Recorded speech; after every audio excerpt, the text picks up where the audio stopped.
வணக்கம். Disney plus hot ஸ்டார்ல வந்திருக்கிற கிஷ்கிந்தா காண்டம் அப்படிங்கிற ஒரு மலையாள படம் தமிழில் காண கிடைக்குது. அந்த படத்தை பார்த்துட்டீங்களா?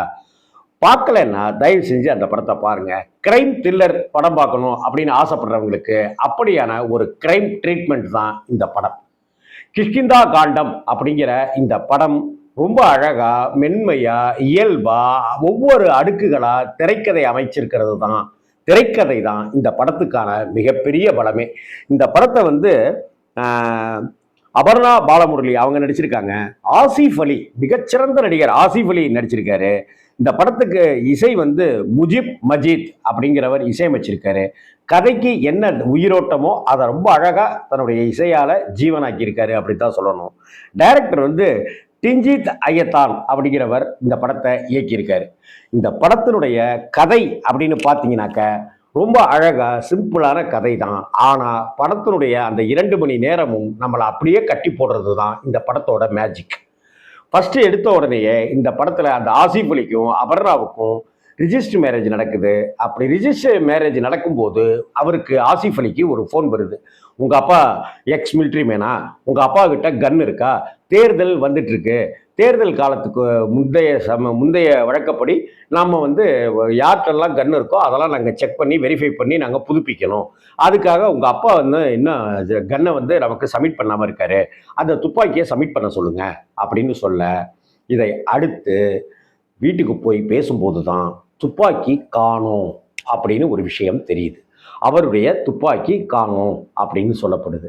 இதை அடுத்து அந்த வீட்டுக்குள்ளார இருக்கிற சின்ன சின்ன குழந்தைகளுக்கான பொம்மைகளாக இருக்கட்டும், சில பொருட்களாக இருக்கட்டும்னு அங்கே குரங்குகளுடைய சேட்டைகள், கிஷ்கிந்தா இல்லை, குரங்குகளுடைய சேட்டைகள் ஒரு பக்கம் இருக்க, அந்த குரங்குகள் வீட்டுக்குள்ளார வந்து பல பொருட்களெல்லாம் வெளியில் எடுத்து போடுறதும், வெளியில் இருக்கிற பொருட்கள் எல்லாத்தையும் பார்த்துட்டு இதே போல தான் குரங்கும் தூக்கிட்டு போயிருக்குமா அப்படின்னு இருக்கிறதுமாக இந்த கதை அப்படியே பயணிச்சுக்கிட்டே இருக்கும். இதுக்கு இடையிலேயே ஆசிஃப் அலி 2வதா இந்த கல்யாணம் பண்ணியிருக்கிறாருன்னு, ஏற்கனவே அவருக்கு மனைவி மகள் உண்டு அப்படின்னும், மனைவி இறந்து போயிடுறாங்க, பையன் இருக்காரு அப்படின்னும், ஒரு கட்டத்தில் பையன் காணா போயிட்டான் அப்படின்னும் கதையில ஒரு போக்கில் சொல்லப்படும். இதெல்லாம் தெரிந்து உணர்ந்து புரிந்து தான் அபர்ணா வந்து ஆசிஃப் அலியை 2வதா திருமணம் செஞ்சுக்கிறதுக்கு சம்மதிப்பாங்க. இப்படிப்பட்ட ஒரு சூழ்நிலையில ஒரு மர்டர் ஒன்று நடக்கும். அந்த கொலைக்கும் இந்த காணா போன துப்பாக்கிக்கும் ஏதும் சம்மந்தம் இருக்கா, அந்த துப்பாக்கியால தான் இந்த மர்டர் நடந்திருக்கா அப்படிங்கிற ரீதியில போலீஸ் தன்னுடைய விசாரணையை முடுக்கி விட்டு யோசிச்சுட்டே இருக்கும். இதுக்கு இடையிலேயே உங்க பையனை அங்க பார்த்துருக்காங்கன்னு சொல்றாங்க அப்படின்னு சொல்ல, உடனடியாக ஆசிஃப் அலியும் அபர்ணாவும் அங்க போய் பார்க்க, அங்க ஒரு பாடியை, வெளி மாநிலத்தில் ஒரு பாடியை காமிக்க, அது வந்து தன்னுடைய பையன் இல்லை அப்படின்னு அவர் சொல்லுவாரு.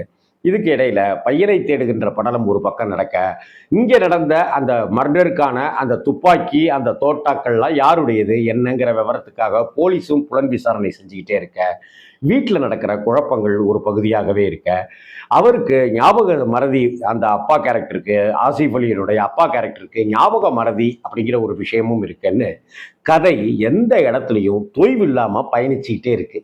இதில் கடைசியில் அந்த துப்பாக்கி கிடைச்சிதா, அந்த காணாம போன பையன் உயிரோட தான் இருக்கானா, என்ன ஆனா அவன், இந்த கொலைக்கும் அந்த துப்பாக்கிக்கும் ஏதாவது சம்பந்தம் இருக்கா அப்படிங்கிறதையெல்லாம் சொல்றது தான் இந்த கிஷ்கிந்தா காண்டம். 2 மணி நேர படம் தான். 7 கோடி ரூபாய் பட்ஜெட்ல எடுக்கப்பட்ட படம் தான்.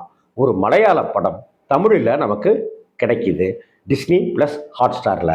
இந்த கிஷ்கிந்தா காண்டம் 7 கோடி ப்ராஜெக்ட், 7 கோடியில் செலவு பண்ணி இந்த படம் கிட்டத்தட்ட 70 கோடி ரூபாய்க்கு வசூலாயிருக்கு அப்படின்னு சொல்றாங்க.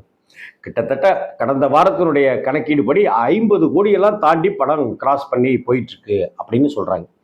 7 கோடி ரூபாயில எப்படி 4 கோடி ரூபாயில நம்ம லப்பர் பந்து திரைப்படத்தை எடுத்து அது கிட்டத்தட்ட 40 கோடி ரூபாய்க்கு மேல வசூல் பண்ணியிருக்குதோ, அதுபோல இந்த கிஷ்கிந்தா காண்டம் அப்படிங்கிற திரைப்படமும் மிகப்பெரிய தாக்கத்தை ஏற்படுத்தி சக்சஸ் திரைப்படமாக வந்து பல மக்களை வந்து ஈர்த்திருக்கு அப்படின்னு. ஒரு த்ரில்லர் படம் பார்க்கணும்னு ஆசைப்படுறவங்க, அதுவும் ஒரு ஜென்யூனான த்ரில்லர் பார்க்கணும்னு ஆசைப்படுறவங்க கிஷ்கிந்தா காண்டம் திரைப்படத்தை தாராளமாக பார்க்கலாம். 5 ஸ்டாருக்கு 4 ஸ்டார் தருவேன் இந்த படத்துக்கு. அப்பேற்பட்ட ரொம்ப அழகான த்ரில்லர், ஸ்கிரிப்ட் ஒர்க்கு பிரமாதமான ஒர்க்கு. ஸ்கிரிப்ட் தான் இந்த படத்துக்கு மிகப்பெரிய பலமே. ஸ்கிரிப்ட், டயலாக், நடிப்பு, இப்படி தான் ஆர்டர் பண்ணணும். ஒரு படத்துக்கு கதை இருக்குதாங்கிறதெல்லாம் அடுத்த கட்டம். ஸ்கிரிப்ட் பக்காவாக இருந்துருச்சுன்னா எத்தனை கோடி பட்ஜெட்டில் வேணும்னாலும் படம் எடுக்கலாம்.